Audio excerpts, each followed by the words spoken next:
Pieces of history are now being preserved at a cemetery in Duluth. The Northern Bedrock Historic Preservation Corps is putting headstones that have fallen apart back together. Our Amy Adamley learned more today about their work and why it's so important.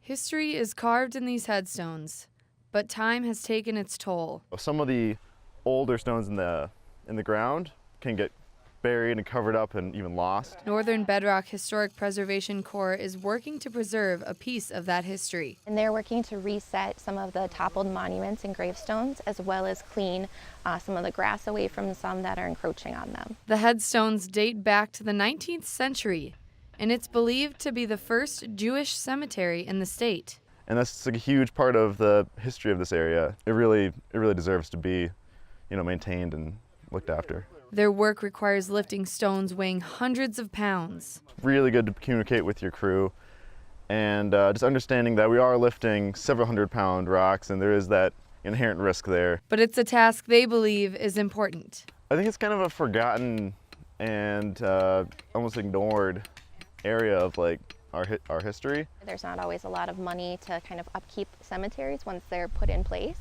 And heavy machinery can't get into a lot of the gravestones, so the means that we can do that with hoisting those is really important. Each stone telling a story from the past.